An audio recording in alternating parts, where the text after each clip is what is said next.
नमस्कार और स्वागत है। आज हम गोता लगा रहे हैं बैंकिंग की दुनिया में, खास तौर पर ऑडिटिंग और कुछ ज़रूरी फाइनेंशियल कॉन्सेप्ट्स में। हमारे पास कुछ एजुकेशनल वीडियो ट्रांसक्रिप्ट्स हैं जो बैंकिंग एग्जाम की तैयारी या अपनी फाइनेंशियल समझ को तेज करने के लिहाज से काफ़ी काम की हैं।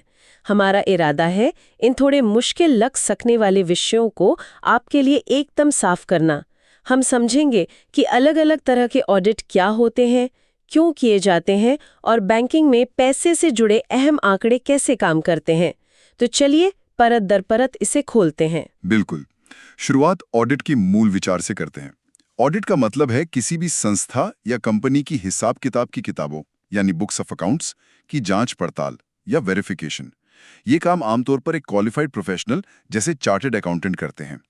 मकसद सीधा सा है, ये पक्का करना कि फाइनेंशियल स्टेटमेंट्स एक सही और निष्पक्ष तस्वीर पेश कर रहे हैं, यानी उनमें कोई बड़ी भूल चूक या जानबूझकर की गई गड़बड़ी न हो। इससे उस संस्था की फाइनेंशियल जानकारी पर भरोसा बनता है। ठीक है, तो ऑडिट एक तरह से फाइनेंशियल हेल्थ चेकअप जैसा है। अब बैंकिंग रेगुलेशन एक्ट की धारा 30 खास तौर पर बैंकों के लिए ऑडिट्स की बात करती है। इसमें मुख्य रूप से 3 तरह के ऑडिट्स का जिक्र है। सबसे पहले है कॉन्करेंट ऑडिट। सुनने में लगता है कुछ ऐसा जो साथ साथ चलता है। आपने सही पकड़ा। कॉन्करेंट ऑडिट एक लगातार चलने वाली प्रक्रिया है। इसका असली मकसद है किसी लेन देन मतलब ट्रांजैक्शन के होने और उसकी जांच चेकिंग के बीच के वक्त को कम से कम करना है। सोचिए, जैसे ही कुछ हो उसकी जांच भी लगभग साथ ही हो जाए। इससे किसी भी गड़बड़ी या जोखिम के शुरुआती संकेत, जिन्हें अर्ली वार्निंग सिग्नल्स कहते हैं, वो बहुत जल्दी पकड़ में आ जाते हैं। अरे वाह, मतलब इंतजार नहीं करना पड़ता कि साल खत्म हो तब पता चले। और ये जिम्मेदारी किसकी होती है, बैंक के अंदर के लोग या बाहर से कोई आता है? ये काम आमतौर पर बाहर के चार्टर्ड अकाउंटेंट मतलब एक्सटर्नल सीए करते हैं ताकि निष्पक्षता बनी रहे। ये लगातार होता है, अक्सर हर महीने। और इसकी खास बात है सब्सटैंटिव चेकिंग पर जोर। इसका मतलब है कि ये सिर्फ सैंपल नहीं देखते, बल्कि प्रमुख क्षेत्रों यानी की एरियाज की गहराई से जांच करते हैं। हर एक महत्वपूर्ण लेन देन या उसके सब्सटेंस को परखा जाता है। गहराई से जांच मतलब ऊपर ऊपर से नहीं। हाँ, तो इसका सबसे बड़ा फायदा यही हुआ कि गड़बड़ियां तुरंत पकड़ में आ जाती हैं। बिल्कुल। गड़बड़ियां जल्दी पता चलने से मैनेजमेंट फौरन सुधार के कदम उठा सकता है, इमीडिएट करेक्टिव एक्शन जिसे कहते हैं। साल के अंत तक छोटी छोटी गलतियां बड़ा रूप नहीं ले पाती। ये मैनेजमेंट के लिए एक तरह का कंटिन्यूअस फीडबैक सिस्टम भी है, कह सकते हैं। समझ गई। ये तो हुआ कॉन्करेंट ऑडिट जो लगभग साथ साथ चलता है। अब आते हैं इंटरनल ऑडिट पर। हाँ। ये कॉन्करेंट से कैसे अलग है और इसका क्या महत्व है? इंटरनल ऑडिट भी बैंकों के लिए बहुत जरूरी है, लेकिन ये बैंक के अपने कर्मचारी ही करते हैं। ये बैंक का अंदरूनी जांच तंत्र है। इसकी भूमिका काफी बड़ी है। यह सुनिश्चित करता है कि हिसाब किताब सटीक, एक्यूरेट और सही, करेक्ट है। कोई अनियमितता, इरेगुलरिटी या गलती, एरर तो नहीं हो रही है। ये भी देखता है कि बैंक तयशुदा अकाउंटिंग और ऑडिटिंग स्टैंडर्ड्स का पालन कर रहा है या नहीं, और क्या पूरी सावधानी, ड्यू डिलिजेंस बरती जा रही है। क्या इसमें रिजर्व बैंक की भी कोई भूमिका है? क्योंकि बैंकिंग रेगुलेशन तो आरबीआई ही देखता है ना? हाँ, बिल्कुल। आरबीआई ने देखा कि सिर्फ इंटरनल ऑडिट काफी नहीं है, उसे और प्रभावी बनाने की जरूरत है। इसलिए दिसंबर 2002 ने रिस्क बेस्ड इंटरनल ऑडिट (आरबीआईए) का कॉन्सेप्ट लाया गया। इसका मकसद है कि ऑडिट उन एरिया पे ज्यादा फोकस करे जहां जोखिम ज्यादा है, ताकि बैंकों का आंतरिक नियंत्रण ढांचा मतलब इंटरनल कंट्रोल फ्रेमवर्क मजबूत हो और ओवरऑल रिस्क मैनेजमेंट बेहतर हो सके। असल में आरबीआई बैंकों को प्रोत्साहित भी करता है कि वे इंटरनल ऑडिटिंग के लिए अंतर्राष्ट्रीय मानकों जैसे basal committee on banking supervision के स्टैंडर्ड्स को अपनाएं। और भारत में इसके लिए कोई खास स्टैंडर्ड तय किए गए हैं? आजकल तो सब कुछ आईटी पर आधारित है। हाँ, भारत में institute of chartered accountants of India (ICAI) ने खास तौर पर आईटी वातावरण में इंटरनल ऑडिट के लिए स्टैंडर्ड ऑन ऑडिटिंग SA 114 जारी किया है। ये जरूरी है कि इंटरनल ऑडिट टीम में काबिल, कॉम्पिटेंट और प्रोफेशनली तौर पर योग्य, प्रोफेशनली क्वालिफाइड लोग हों, खासकर इंफॉर्मेशन सिस्टम IS ऑडिट के लिए। सोर्स मटेरियल में बताया गया है कि CISA certified information systems auditor जैसी योग्यता और पर्याप्त अनुभव वाले प्रोफेशनल्स होने चाहिए। टीम की योग्यता के अलावा क्या टीम के लीडर के कार्यकाल के बारे में भी कोई सुझाव है, ताकि बार बार बदलाव से काम पर असर ना पड़े? अच्छा सवाल है। आरबीआई ने यह सुझाव दिया है कि इंटरनल ऑडिट के हेड की नियुक्ति कम से कम 3 साल के लिए होनी चाहिए, इससे स्थिरता, स्टेबिलिटी बनी रहती है और वो अपनी योजनाओं को ठीक से लागू कर पाते हैं। कुल मिलाकर देखें तो इंटरनल ऑडिट बैंक की अपनी अंदरूनी आंख और कान की तरह काम करता है, जिससे न सिर्फ बैंक का कामकाज सुधरता है बल्कि आम जनता का बैंकिंग सिस्टम में भरोसा, पब्लिक कॉन्फिडेंस भी बना रहता है। इंटरनल ऑडिट अंदर वाले करते हैं, रिस्क पर फोकस करके। अब तीसरा मुख्य प्रकार है स्टैट्यूटरी ऑडिट। इसके नाम से लगता है ये कानूनन जरूरी है। बिल्कुल सही। स्टैट्यूटरी ऑडिट कानून द्वारा अनिवार्य मैंडेटरी है। बैंकिंग रेगुलेशंस एक्ट 1949 की धारा 31 कहती है कि हर बैंकिंग कंपनी को ये ऑडिट करवाना ही होगा। ये भी एक बाहरी योग्य चार्टर्ड अकाउंटेंट एक्सटर्नल सीए द्वारा किया जाता है। इनकी नियुक्ति का तरीका थोड़ा अलग है। पब्लिक सेक्टर बैंकों में बोर्ड ऑफ डायरेक्टर्स नियुक्ति करते हैं, जबकि प्राइवेट सेक्टर बैंकों में एनुअल जनरल मीटिंग एजीएम में शेयर होल्डर्स। आरबीआई इसमें एक अहम भूमिका निभाता है। वो आईसीएआई से योग्य ऑडिटर्स की एक लिस्ट लेता है और बैंकों को देता है, जिसमें से बैंक अपने ऑडिटर चुनते हैं।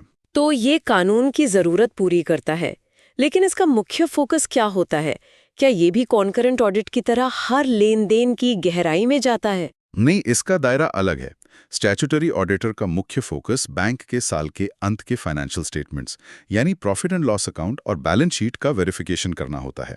उन्हें ये राय देनी होती है कि क्या ये स्टेटमेंट्स सही और निष्पक्ष, ट्रू एंड फेयर नजरिया पेश करते हैं। ये हर एक लेन देन की जांच नहीं करते जैसा कॉन्करेंट ऑडिट में शायद होता है। वे टेस्ट चेकिंग या नमूना जांच, सैंपलिंग का तरीका अपनाते हैं। उनका ध्यान मुख्य रूप से अनुपालन, कंप्लायंस पर होता है। क्या बैंक ने आरबीआई के नियमों जैसे सीआरआर, एसएलआर की जरूरतों, प्रायोरिटी सेक्टर लेंडिंग, पीएसएल के लक्ष्यों आदि का पालन किया है? क्या सारे सर्कुलर और रेगुलेशंस माने गए हैं? अच्छा, तो ये ज्यादा कंप्लायंस और ओवरऑल फाइनेंशियल पिक्चर पर फोकस करता है। और इनकी रिपोर्टिंग कैसे होती है? क्या सिर्फ एक रिपोर्ट देते हैं या कई? स्टैट्यूटरी ऑडिटर आमतौर पर 3 मुख्य रिपोर्ट जारी करते हैं। पहली, सामान्य स्टैट्यूटरी ऑडिट रिपोर्ट, जिसमें उनकी ओवरऑल राय होती है। दूसरी, एक ज्यादा विस्तृत रिपोर्ट होती है, जिसे long form audit report LFAR कहते हैं। इसमें बैंक के कामकाज के कई पहलुओं पर विस्तार से जानकारी और टिप्पणियां होती हैं। और तीसरी, टैक्स ऑडिट रिपोर्ट, जो इनकम टैक्स के नजरिए से होती है। ये 3 मुख्य ऑडिट, कॉन्करेंट, इंटरनल और स्टैट्यूटरी, मिलकर बैंकिंग सिस्टम पर निगरानी का एक मजबूत ढांचा बनाते हैं। लेकिन सोर्स मटेरियल में कुछ और तरह के ऑडिट्स का भी जिक्र था। हाँ, फाइनेंस की दुनिया में जरूरत के हिसाब से कई और तरह के ऑडिट भी होते हैं। कुछ अहम हैं। एक तो है टैक्स ऑडिट। जैसा कि नाम से जाहिर है, ये टैक्स से जुड़ी जानकारी जैसे इनकम टैक्स या जीएसटी को वैलिडेट करता है और पक्का करता है कि टैक्स कानूनों का सही पालन हुआ है। फिर है मैनेजमेंट ऑडिट। ये थोड़ा अलग है। ये मैनेजमेंट के तरीकों और नीतियों की प्रभावशीलता और मजबूती का मूल्यांकन करता है। ध्यान दें, ये ऑडिट मैनेजमेंट खुद नहीं करता, बल्कि एक ऑडिटर मैनेजमेंट के काम करने के तरीके का मूल्यांकन करता है। मैनेजमेंट ऑडिट मतलब मैनेजमेंट की परफॉर्मेंस का ऑडिट। हाँ, कुछ वैसा ही। फिर है फोरेंसिक ऑडिट। इसका मकसद बहुत खास होता है। फाइनेंशियल जानकारी की इस तरह से जांच करना कि उसे अदालत में सबूत, एविडेंस के तौर पर पेश किया जा सके। यह खासकर धोखाधड़ी, फ्रॉड के मामलों में सबूतों की प्रामाणिकता की जांच के लिए किया जाता है। एक और है स्टॉक और रिसीवेबल ऑडिट।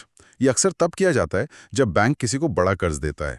इसमें कर्जदार, बोरोवर के स्टॉक यानी माल और रिसीवेबल्स यानी देनदारों से मिलने वाला पैसा का वेरिफिकेशन होता है, ताकि बैंक को तसल्ली रहे कि भाई जो बताया गया है वो है भी या नहीं। और हाँ, सूचना प्रणाली ऑडिट, IS ऑडिट, आज के डिजिटल युग में ये बहुत जरूरी है। ये बैंक के IT सिस्टम्स और प्रक्रियाओं पर फोकस करता है। बिल्कुल, IS ऑडिट में कंप्यूटर एडेड ऑडिट टेक्निक्स, जिन्हें CATs कहते हैं, उनका खूब इस्तेमाल होता है। ये टेक्निक्स ऑडिटर को बड़े पैमाने पर डेटा का विश्लेषण करने में मदद करती हैं, जैसे राजस्व रिसाव, रेवेन्यू लीकेज का पता लगाना, हजारों लाखों लेन देन की निगरानी करना, सिस्टम के कंट्रोल में कहाँ कमजोरियां, कंट्रोल वीकनेसेस हैं, उनका असर जांचना, और एंटी मनी लॉन्ड्रिंग AML नियमों के तहत ग्राहकों के लेन देन पर नजर रखना। इसमें पेनिट्रेशन टेस्टिंग जैसी तकनीकें भी शामिल हो सकती हैं, सिस्टम की सुरक्षा जांचने के लिए। ये तो हुई ऑडिट की बातें, कैसे बैंकों और कंपनियों की जांच पड़ताल होती है। अब जरा उन फाइनेंशियल कॉन्सेप्ट्स पर आते हैं जिनका जिक्र सोर्स मटेरियल में मिला है। ये वो चीजें हैं जिनकी जांच शायद ऑडिट में होती होगी। शुरुआत डेरिवेटिव से करते हैं। ये क्या बला है? डेरिवेटिव्स, हाँ, सुनने में शायद जटिल लगे, लेकिन इनका कॉन्सेप्ट सीधा है। ये ऐसे फाइनेंशियल कॉन्ट्रैक्ट्स होते हैं जिनकी अपनी कोई वैल्यू नहीं होती, बल्कि उनकी वैल्यू किसी और चीज पर निर्भर करती है, जिसे अंडरलाइंग एसेट कहते हैं। ये एसेट कुछ भी हो सकता है, इंटरेस्ट रेट, किसी दूसरे देश की करेंसी का रेट, किसी कंपनी का स्टॉक या कोई कमोडिटी जैसे सोना या तेल। अच्छा, तो ये किसी और चीज की कीमत से अपनी कीमत पाते हैं, लेकिन इनका इस्तेमाल क्यों होता है? इनका मुख्य इस्तेमाल होता है भविष्य के जोखिमों से बचाव, हेजिंग के लिए। मान लीजिए किसी कंपनी को डर है कि आने वाले समय में ब्याज दरें बढ़ जाएंगी या डॉलर का रेट बदल जाएगा, जिससे उन्हें नुकसान हो सकता है, तो वो डेरिवेटिव कॉन्ट्रैक्ट करके उस जोखिम को कम कर सकते हैं। इसके उदाहरण हैं interest rate swaps, foreign currency swaps, forward rate agreements वगैरह। ये रिस्क मैनेजमेंट के जरूरी टूल्स हैं, आप कह सकते हैं। जोखिम से बचाओ, ये तो जरूरी चीज है। अब आगे बढ़ते हैं कुछ कॉस्टिंग कॉन्सेप्ट्स पर, जिनका बिजनेस के फैसलों में बहुत इस्तेमाल होता है। कंट्रीब्यूशन मार्जिन और ब्रेक इवन पॉइंट, ये क्या है? हाँ, ये दोनों कॉन्सेप्ट्स किसी भी बिजनेस को चलाने और उसके बारे में फैसले लेने के लिए बेहद मददगार हैं। सबसे पहले बात करते हैं कंट्रीब्यूशन पर यूनिट की। ये बहुत आसान है। आप कोई चीज जितने में बेचते हैं, सेलिंग प्राइस पर यूनिट, उसमें से उस चीज को बनाने या खरीदने की परिवर्तनीय लागत, वेरिएबल कॉस्ट पर यूनिट, घटा दीजिए। जो बचता है वही कंट्रीब्यूशन है। जैसे अगर आप एक पेन 60 रुपए में बेचते हैं और उसे बनाने में लगने वाली प्लास्टिक, इंक वगैरह, मतलब वेरिएबल कॉस्ट 40 रुपए है, तो कंट्रीब्यूशन हुआ 20 रुपए प्रति पेन। ध्यान रखिए, इसमें फिक्स्ड कॉस्ट शामिल नहीं होती। आपने वेरिएबल कॉस्ट और फिक्स्ड कॉस्ट का जिक्र किया, इनमें क्या फर्क है? देखिए, वेरिएबल कॉस्ट वो लागत है जो उत्पादन की मात्रा के साथ सीधी बदलती है। जैसे आप जितने ज्यादा पेन बनाएंगे, उतनी ज्यादा प्लास्टिक और इंक लगेगी। ये मात्रा के साथ बढ़ती घटती है। वहीं फिक्स्ड कॉस्ट वो लागत है जिसका उत्पादन की मात्रा से सीधा संबंध नहीं होता। जैसे फैक्ट्री का किराया या परमानेंट स्टाफ की सैलरी। आप 100 पेन बनाएं या 1000, किराया तो उतना ही देना पड़ेगा ना। समझ गए।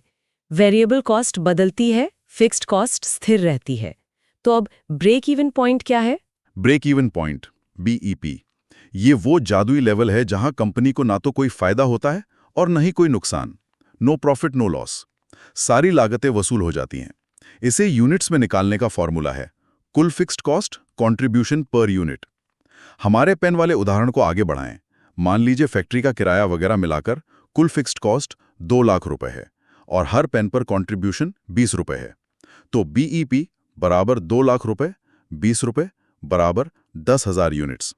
इसका मतलब है कि जब कंपनी 10,000 पेन बेच लेगी, तब वो ब्रेक इवन पर पहुंचेगी। यानी 10,000 पेन बेचने तक कंपनी या तो नुकसान में थी या बस अपनी लागत निकाल रही थी।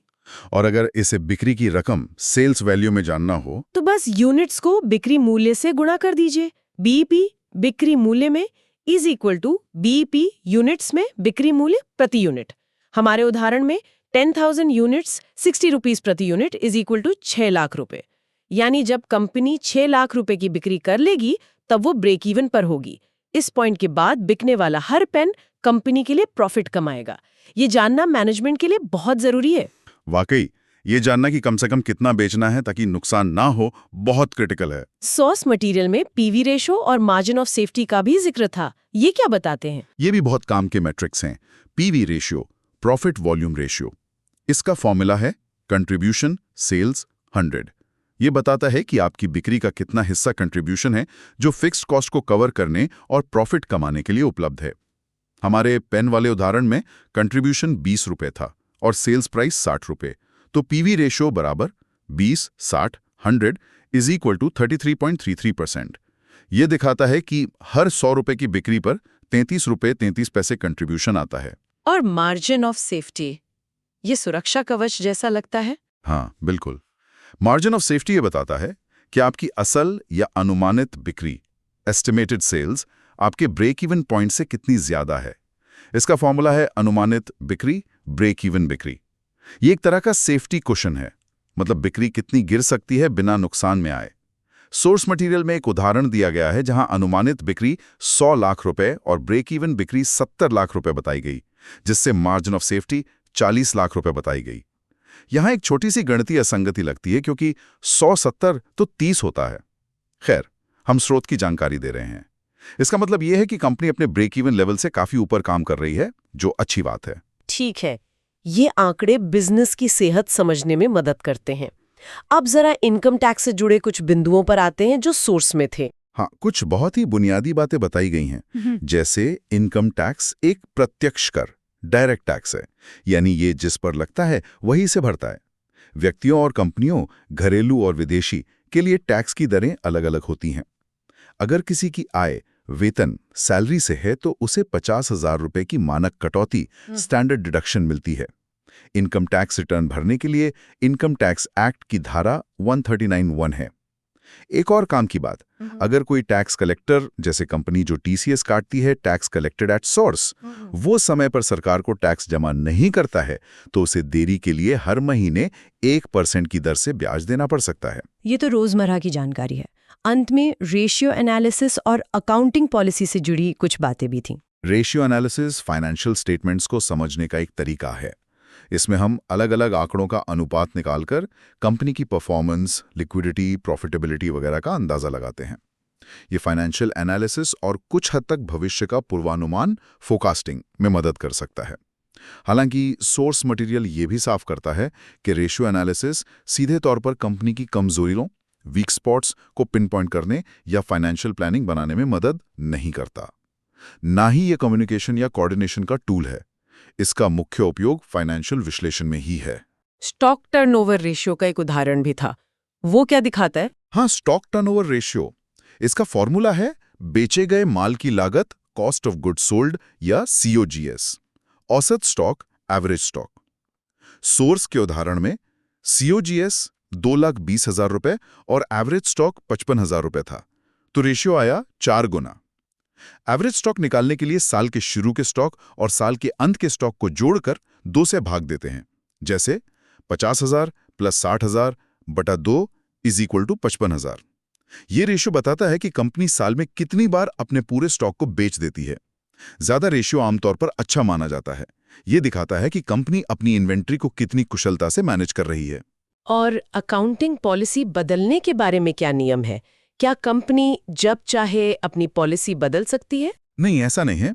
अकाउंटिंग पॉलिसी में बदलाव की इजाजत सिर्फ 3 स्थितियों में है। पहला, अगर कोई कानून, स्टैट्यूट ऐसा करने को कहे। दूसरा, अगर किसी अकाउंटिंग स्टैंडर्ड का पालन करने के लिए जरूरी हो। और तीसरा, अगर इससे फाइनेंशियल स्टेटमेंट्स की प्रस्तुति बेटर प्रेजेंटेशन होती हो, मतलब वो ज्यादा समझने लायक और प्रासंगिक बनते हों। सिर्फ इसलिए पॉलिसी नहीं बदली जा सकती कि कोई कानूनी मुकदमा निपटाना है। कंसिस्टेंसी बनाए रखना जरूरी होता है। सोर्स में नॉन ऑपरेटिंग खर्चे और डेप्रिसिएशन का भी जिक्र था। हाँ, लोन पर दिया जाने वाला ब्याज, इंटरेस्ट ऑन लोन, एक नॉन ऑपरेटिंग व्यय का उदाहरण है। इसे नॉन ऑपरेटिंग इसलिए कहते हैं क्योंकि ये कंपनी के मुख्य रोजमर्रा के बिजनेस ऑपरेशन से सीधे जुड़ा नहीं होता, जबकि सैलरी, डेप्रिसिएशन, विज्ञापन वगैरह ऑपरेटिंग खर्चे माने जाते हैं। डेप्रिसिएशन के बारे में सोर्स ये साफ करता है कि ये एक ऑपरेटिंग लागत है, ऑपरेटिंग कॉस्ट। ये कोई फंड का स्रोत या सोर्स ऑफ फंड नहीं है, जैसा कि कुछ लोग समझ लेते हैं। ये बस समय के साथ किसी संपत्ति जैसे मशीनरी या बिल्डिंग के मूल्य में होने वाली कमी को दर्शाता है और इसे खर्चे की तरह दिखाया जाता है। बिल्कुल साफ। एक आखिरी कॉन्सेप्ट जिसका उदाहरण दिया गया था, एक्सपेक्टेड रेट ऑफ रिटर्न की गणना। ये क्या है? हाँ, ये capital asset pricing model CAPM के तत्वों का इस्तेमाल करके एक्सपेक्टेड रेट ऑफ रिटर्न निकालने का एक उदाहरण था। CAPM एक मॉडल है जो बताता है कि किसी निवेश पर कितना रिटर्न मिलना चाहिए उसके रिस्क को देखते हुए। इसका एक निहित सूत्र है, expected return equal to risk free rate plus beta market rate of return. Risk free rate, ये थोड़ा टेक्निकल लग रहा है, उदाहरण से समझाएंगे। बीटा क्या है यहाँ? जरूर। बीटा ये मापता है कि कोई स्टॉक मार्केट के मुकाबले कितना ज्यादा या कम अस्थिर, वॉलेटाइल है। अगर बीटा 1 है तो स्टॉक मार्केट के साथ चलता है, 1 से ज्यादा है तो मार्केट से ज्यादा उतार चढ़ाव दिखाता है, और 1 से कम है तो कम। अब उदाहरण देखते हैं। मान लीजिए रिस्क फ्री रेट, जैसे सरकारी बॉन्ड पर मिलने वाला रिटर्न जिसमें लगभग कोई रिस्क नहीं, 6% है। एक स्टॉक का बीटा 1.5 है, यानी ये मार्केट से 50% ज्यादा अस्थिर है, और पूरे स्टॉक मार्केट का औसत रिटर्न 10% है। तो एक्सपेक्टेड रिटर्न होगा 6% risk free rate plus 1.5 beta into 10% market return minus 6% risk free rate. इसे मार्केट रिस्क प्रीमियम कहते हैं, is equals to 6% plus 6% is equals to 12%। इसका मतलब है कि एक निवेशक इस स्टॉक में निवेश करने के लिए कम से कम 12% रिटर्न की उम्मीद करेगा। इसमें 6% तो रिस्क फ्री रिटर्न है और बाकी 6% उस अतिरिक्त रिस्क को उठाने का प्रीमियम है जो वो स्टॉक मार्केट और उस खास स्टॉक में निवेश करके ले रहा है। बहुत बढ़िया। तो 12% रिटर्न उस रिस्क के हिसाब से जायज उम्मीद है। तो आज हमने बैंकिंग ऑडिट के कई पहलुओं को समझा, कैसे कॉन्करेंट, इंटरनल और स्टैट्यूटरी ऑडिट मिलकर एक सुरक्षा जाल बनाते हैं और कैसे टैक्स, मैनेजमेंट, फोरेंसिक जैसे खास ऑडिट भी होते हैं। साथ ही हमने derivatives, break even point, margin of safety, PV ratio, stock turnover और सीएपीएम जैसे जरूरी फाइनेंशियल कॉन्सेप्ट्स को भी छुआ। निश्चित रूप से ये सारी चीजें आपस में जुड़ी हुई हैं। ऑडिट सुनिश्चित करते हैं कि फाइनेंशियल जानकारी सही और नियमों के अनुसार हो, जिससे पारदर्शिता और अनुपालन बना रहें। और ये फाइनेंशियल कॉन्सेप्ट्स ही वो भाषा हैं जिनमें बिजनेस की कहानी कही जाती है और जिसके आधार पर फैसले लिए जाते हैं। अंतर्राष्ट्रीय मानक जैसे बेसल और आईसीआई के स्टैंडर्ड्स इस पूरी प्रक्रिया को मजबूती और एकरूपता देते हैं, जिससे पूरी फाइनेंशियल प्रणाली में हितधारकों, स्टेक होल्डर्स का विश्वास बना रहता है। इस पूरी चर्चा के बाद एक सवाल मन में घूम रहा है। जब हम किसी कंपनी की फाइनेंशियल रिपोर्ट देखते हैं तो अक्सर हम सिर्फ ऑडिटर की फाइनल राय पढ़ लेते हैं कि सब ठीक है या नहीं। लेकिन क्या सिर्फ उस नतीजे पे भरोसा करना काफ़ी है, या हमें ये भी जानने की कोशिश करनी चाहिए कि उस नतीजे तक पहुंचने के लिए कौन सा ऑडिट हुआ, उसका दायरा कितना गहरा था, क्या सिर्फ सैंपल देखे गए या गहराई से जांच हुई, कौन सी तकनीकें इस्तेमाल हुई। शायद ऑडिट की प्रक्रिया को समझना रिपोर्ट के निष्कर्ष जितना ही जरूरी है। इस पर सोचिएगा जरूर। आज इस गहरी जानकारी भरी चर्चा के लिए आपका बहुत बहुत धन्यवाद।